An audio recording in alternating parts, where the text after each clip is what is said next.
Salyut 1, the world's first space station. Launched by the Soviet Union in 1971, Salyut 1 was a monolithic outpost sent up in a single piece.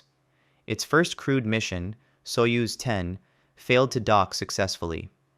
The second mission, Soyuz 11, was a triumph, with the three-man crew inhabiting the station for a record-breaking 23 days, proving humans could live and work in space for extended periods.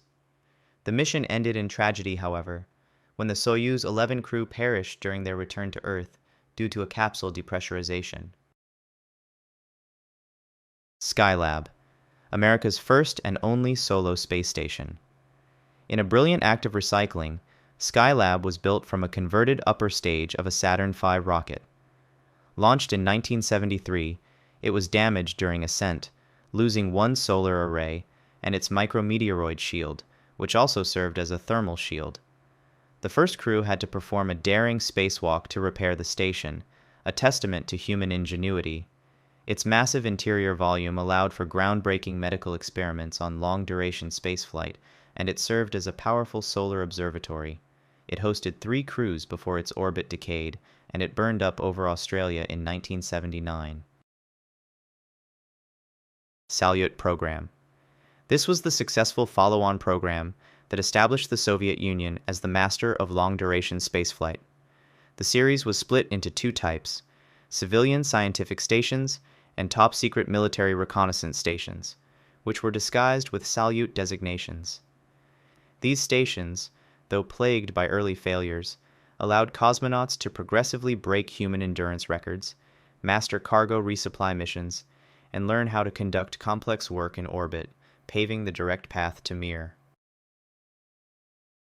Mir, the first modular space station and the crowning achievement of the Soviet space program.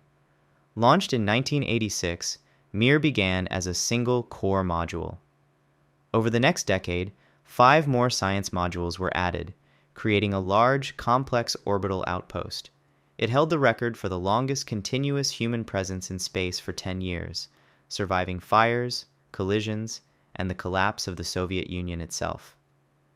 The Shuttle Mir program saw American astronauts become long-term residents, marking a new era of cooperation before the station was deorbited in 2001. ISS, the largest and most complex machine ever built in space, a joint project between the United States, Russia, Europe, Japan, and Canada.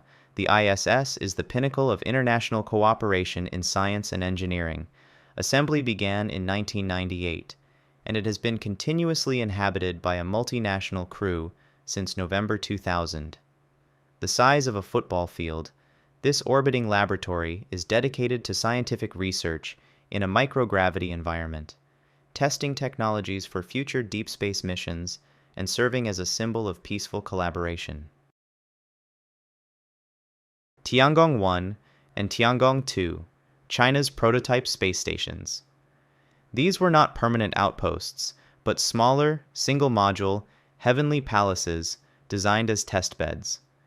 Their primary mission was to allow China to master the critical technologies needed for a large space station, including rendezvous, automated docking, and life support systems. Visited by several Shenzhou crews, including China's first female taikonauts, these 2 precursor labs were the essential stepping stones that successfully demonstrated China's capability to build and operate its own space station. Tiangong Space Station, China's modern, permanent, and modular space station.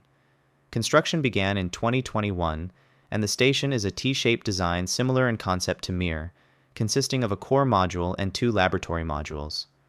The successful completion of the Tiangong station makes China only the 3rd country in history to independently build and operate a long-term human outpost in orbit.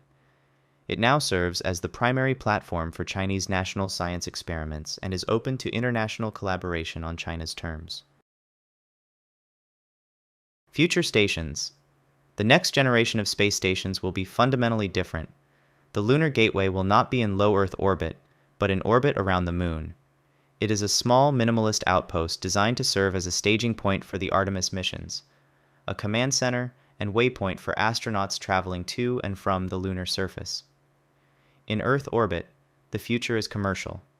Private companies like Axiom Space are building their own stations, with the goal of having NASA and other customers pay to use their facilities, transitioning the post-ISS era from government-owned outposts to a commercialized space economy. Thanks for watching. Do you think the future of space stations should be government-run or fully commercial? Let me know in the comments down below. Please also remember to like and subscribe if you enjoyed.